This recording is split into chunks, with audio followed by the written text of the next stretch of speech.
Morning, everybody. It's another candle on my way to work. Guys, I wanted to talk about something that I find a little bit ironic. So, a couple of months ago, I want to say it was a couple of months ago, I think it was, Biden stated that there will be food shortages. Almost like he was predicting it or something, right?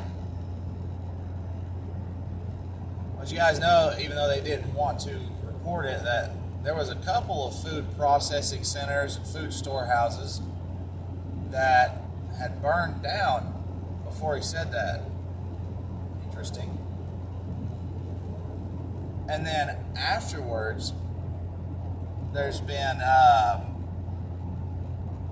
just put it this way, the whole year, there's been 23 total food processing facilities, food dispensing facilities, and basically like storehouses that hold food waiting to be shipped, have all burned down this year. Isn't that kind of crazy? Heck, one of them even had a plane crash into it, and that's how it caught on fire. There was only 3 of them that were explained in any major way, as far as I could tell. One was the plane crashing into it. The second one was a boiler explosion. Now, see, that happens sometimes. And the third one just said explosion. It didn't say how. So let me ask you, do you think that's just a coincidence? Do you think the food prices rising is because of Russia? We can almost guarantee that it's not. Whenever you have a president stand up and saying there will be food shortages, okay, and then you got all these places burning down. It starts to kind of seem like it's tying in together. Now, there was a post that I shared around to a couple of my friends on Facebook, and let me tell you, the fact checkers were all over it. They specifically said, the data does not show a plot to destroy the American food economy. Oh, it doesn't? It really doesn't? Wow, man. I'm glad those fact checkers are right there for us, always telling us everything that we need to be thinking. Guys, they don't want people who are smart to actually look like they make sense. I'll tell you one thing about the government and about conspiracy theories is that, many times things are only a theory until it's proven true.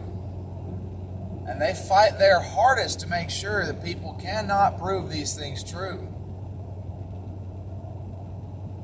They make us look like we are idiots. They try their best. Whenever it came to global warming, and that's still a thing they preach like crazy. Do I think that global warming has to do with us humans? No, guys, it's the opposite. They won't show you, but there is data that shows that during the pandemic, when less people were out driving around and such, that, the carbon monoxide in the air was lessened. The thing is that meant less particles in our atmosphere, which actually let in more of the sun's radiation and the sun's heat, and our planet heated up during the pandemic. So how is it that with less human activity and less pollution, the planet got hotter than it was before with more pollution? See, they try to tell you that these greenhouse gases trap in heat.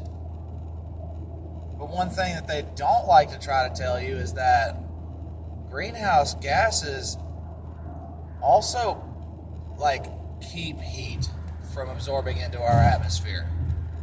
They make our atmosphere colder. All right, I'll put it to you this way. If a bunch of volcanoes go off on the Earth at the same time, what's predicted? Well, it's actually predicted that the planet will get colder because of the amount of particle dust in the atmosphere. Did you hear what I said? Because of the amount of particle dust, which can mean just about anything, any kind of dust. It doesn't have to be volcanic emissions, which, by the way, are mostly gases, not ash. Sure, there is a lot of ash gets put into the atmosphere when a volcano goes off, but there is more gases that get released into our atmosphere than there is ash. And those gases, those extra particles being put into the atmosphere, is what cools the planet down. The ash helps. Yeah, it does. But do you see how they try to make us look like idiots whenever we think for ourselves? No, they want you to use their facts. All right, so another thing with the planet heating up. They want to say that it's all our fault, but they don't want to admit that the sun, right now, our sun, is going through a phase which is called sunspot maximum. Now, what they may not try to tell you is that during sunspot maximum, there are a lot of CMEs that get fired off, coronal mass ejections. There are solar flares that happen.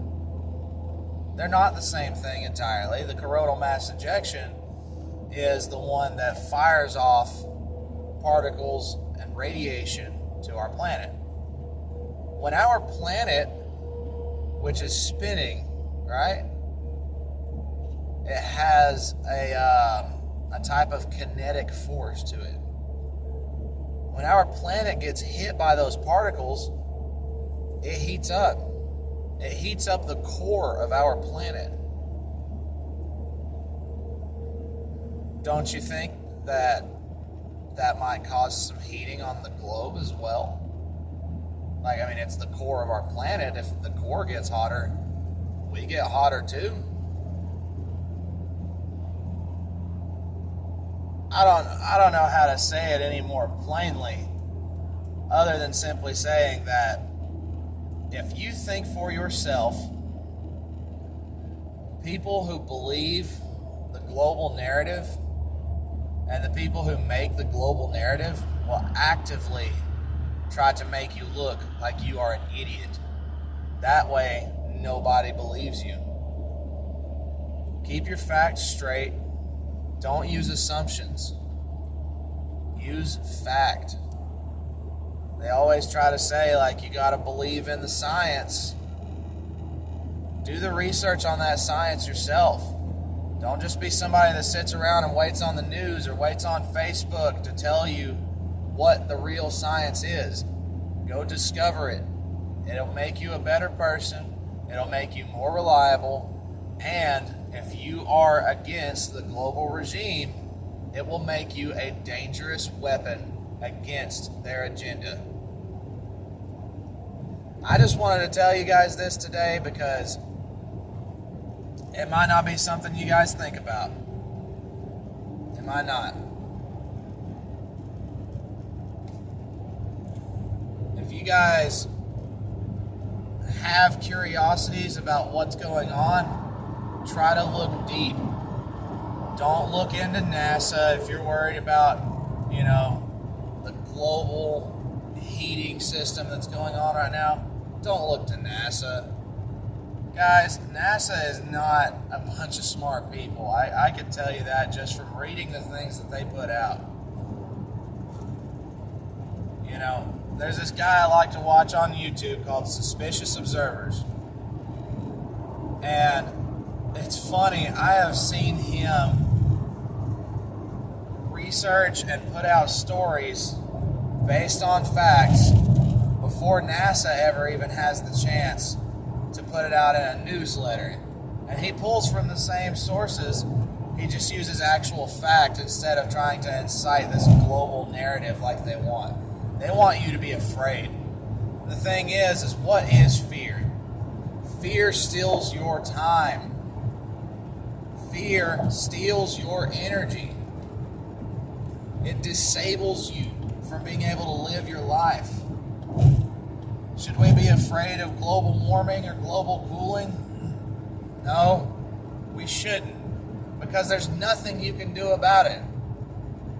I don't care if every single person that owns a car here switched over to electric and no greenhouse gases were released from this point on forwards. It would not make a difference. Our Earth is still going to do what it's going to do. It's heating up because of the star. It's heating up because of the galactic current sheet that's coming through. I mean, you guys might not know this, but Pluto has faced an atmospheric destabilization. And not just Pluto. Neptune is also facing atmospheric destabilization. Saturn is next in line. If you know where they are in our solar system, they are next in line. We're a decent ways out from it, but I'm just saying, the galactic current sheet is coming. If it hits our planet the same way that it's been hitting Pluto and Neptune, we are in for it, guys.